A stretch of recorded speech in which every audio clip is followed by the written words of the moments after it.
Hello, everyone, and welcome back to another Rockies Daily, where guess what? You're right. You're smart. We talk all things Colorado Rockies here, and great job, everyone. You did it. Made it to the weekend once again. It's Friday. Hope you're having a wonderful day. Make sure to share these videos. Hit that like button, subscribe. Thank you so much for watching. But let's just jump right into it. And look, folks, the Colorado Rockies have decided to have the busiest January they could possibly have. Not making one, but two trades on Wednesday, and really being just very aggressive in the month of January as they really start to shape this roster for the 2026 season and beyond. And so, it was our talking point in December of, man, it just feels a little quiet. Feels a little quiet. And then we just started to get more and more and more traction. And now we're at the point where they've made multiple moves on Wednesday. They didn't just make a couple of trades, but they also made a designated for assignment for Fernandez. And so a lot to talk about when it comes to these trades. And Paul De Podesta even made a couple of comments on some of these trades. And we'll kind of start with those comments, talk about the Twins trade, talk about the Yankees trade, kind of going from most recent to what happened last, but just a very active day for our beloved Rockies. De Podesta mentioned that he was intrigued by Edouard Julien's bat, and he hinted at something where he said he could play both first and second base. And that's really one thing to note, because we all of a sudden have this log jam at first base. Now, maybe it's not the best log jam that you would possibly want. I think it will raise some of these players, and we'll probably get the best possible guy at first. But the competition at first base isn't necessarily jam-packed talent at the first base position. Right now, you've got Blaine Crim, you've got Julien, you've got TJ Rumfield, who we'll talk about, who was acquired in that trade with the Yankees. You've got Troy Johnson, Charlie Condon, maybe Tyler Freeman, right? So you've got about 6 names that are going to be all vying for that first base position. And it will be interesting. And one of the things he also mentioned is he liked Julien's bat in terms of being a lefty, and just getting another bat in the lineup to take on right-handed pitching. Also gives you that utility that we have talked about for Freeman and Castro. So you get some more utility. And I'm going to touch on Julien when we actually get into that Twins trade segment. And then he also talked about Pearson Ole that that we acquired, is a good strike thrower, has a good changeup. But it was just interesting to hear that from De Podesta in some of these guys. He mentioned that some of these guys could be with the Rockies for a really long time. And we're going to touch on all these different things, because it's just very interesting for the Rockies. And we go into this Twins trade, and they give up essentially not too much. They give up Jace Kaminska, who has just been recovering from Tommy John, hard strike thrower. Has had pitches reach 96, 97 miles an hour, right? So he's got some velocity to his pitches. But was in single A, just had Tommy John. So this to me is the Rockies taking a risk, right? But not a big risk. This isn't one that hurts you in the long run. I think going after someone like Edouard Julien, it gives you some Mickey Moniak vibes to it, right? And the reason why I say that is when Julien came onto the scene in 2023, he gave you a couple of months of baseball where he really looked like he was going to be like one of the better players in baseball. Was just playing really, really well. Started to struggle, but still ended the season with a 263 batting average, a 460 slugging. His OPS was 840. Seeing that as a rookie is really encouraging. And I know the Twins, even for a little bit of time, saw him as, a future plan, a future guy. And then he was just bad, just stinky, no good. Why are you on the diamond type of bad? In 2024, his batting average dipped to 199, so it's below that Mendoza line. His slugging dropped to 323, so essentially a 130-point drop. His OPS drops to 616. I mean, just really, really bad in 2024. And we see that. We see players slump, right? Like, they have a really good year. Maybe the next year they struggle. These are really bad drops. And then in 2025, he did improve marginally. His batting average is up to 220, right? His plate appearances were now all down. Just overall at-bats were down, right? He just was playing less for the Twins. But that batting average was 220. The slugging went up by a singular point to 324. And OPS 633. So has a lot to prove. And one of the reasons this is all interesting is both Ole and Julian are under contract until 2030. And Pearson Ole is 2031. So these guys have the ability to be with the Rockies for a long time. And so for Julian, this is going to be a really important year to bounce back. But for him, it's a perfect opportunity because you're going into a system where, especially if you're slotted at first base, you have a really good opportunity to play.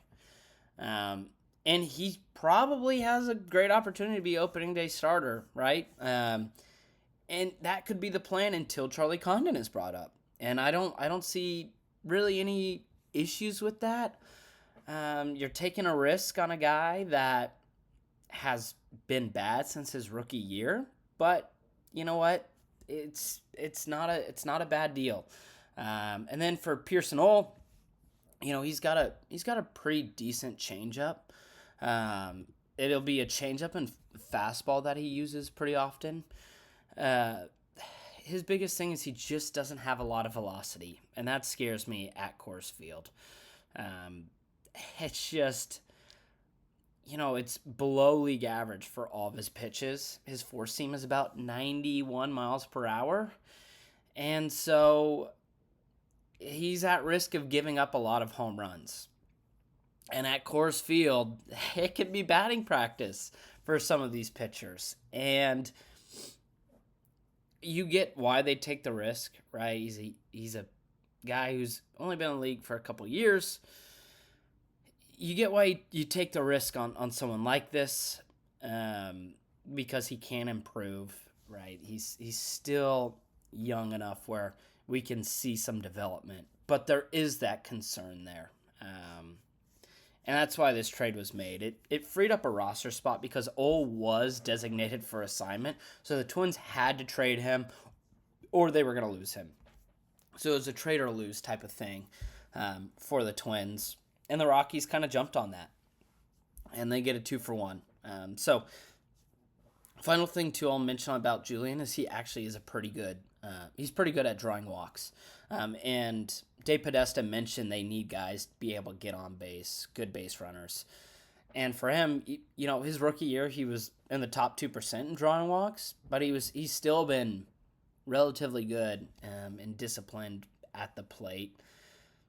But disciplined only means so much when you're batting 220. So, but to be able to draw walks to get on base, that's huge for Colorado, for a team that was really bad at it. So, I like the move. I like taking a chance on two guys. It's essentially taking a flyer on two guys, one of which has shown that they can play at the major league level, but it might have also been lightning in a bottle. And so, you just try to make moves like this.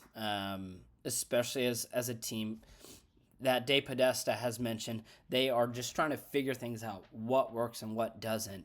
And a focus that we've seen is having these utility guys that can play multiple positions around the diamond and give you multiple scenarios. Adding multiple lefty bats is a big deal for the Rockies. And so that's what they've done here. And then the trade that happened first was Angel Chivy getting traded for TJ Rumfield. And this this is an interesting deal because, the day started with Yanquiel Fernandez getting designated for assignment, added an open roster spot. I know I was thinking to myself, hey, the Rockies, they're getting one of those first basemen. That Rockies Daily guy just won't shut up about getting, Luis Ariz or Nathaniel Lowe or one of those first basemen. It's coming. And they did get a first baseman, but it wasn't who we expected. TJ Rumfield, another lefty, a left-handed first baseman. And in the minors, in 138 games, he hit 285 with 447 slugging, he had 16 homers and 31 doubles. He's 25 years old, the number 22 prospect in the Yankees system. And again, it just goes back into another opportunity for another guy to have a chance to hopefully succeed in this system. For Chivi, he gets maybe a much needed change of scenario. He really struggled last year, had a 7.06 ERA. But he throws really hard. And maybe in the right scenario where he's not at as friendly of a hitter's ballpark, he can be successful. And so it's a move that makes sense for both teams. The Yankees look to bolster their bullpen and take a flyer. And the Rockies look to find a first baseman. And that's what they do here. So Rumfield will have a chance in spring training. He will have a legit opportunity to try to make this the 40-man roster. I don't know how good of a chance it will actually be. But again, like I mentioned, this isn't a position group that is extremely talented. The best potential player is Charlie Condon, and he's probably a year away. He could play well enough in spring where he makes that opening day roster. But for Rumfield, he has an opportunity. And as a lefty first baseman, that could be really, really pivotal for the Rockies. Now, obviously, with Julian also being a lefty and also potentially playing first, then that muddies things a little. But for the Rockies, it's a move that, once again, they're taking a chance and an opportunity on a minor league guy that you can have control over for years to come, especially if he's able to give you something. I think the most encouraging, he's got some pop in his bat, which can't be said about the trade that we mentioned prior. So, interesting opportunity getting Rumfield.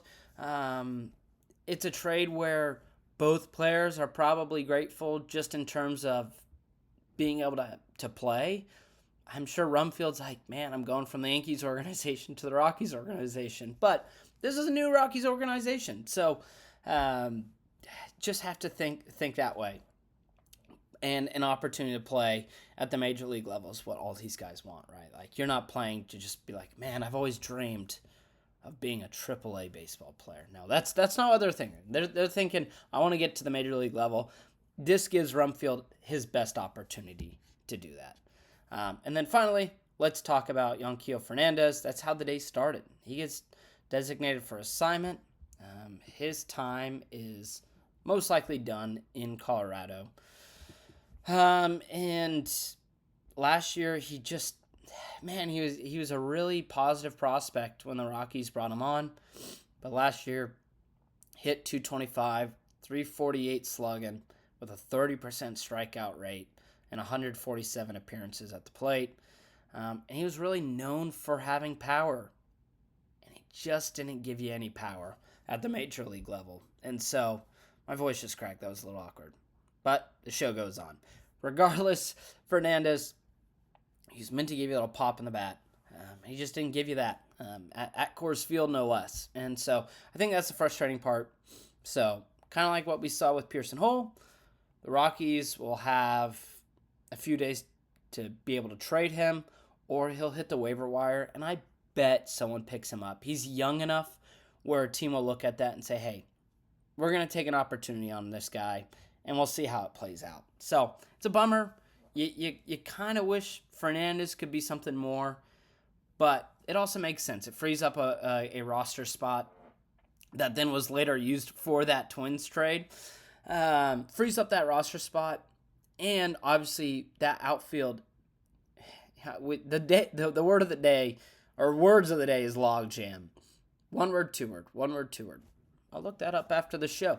But it is the word of the day because guess what? The outfield has a legit logjam with actual legit talent.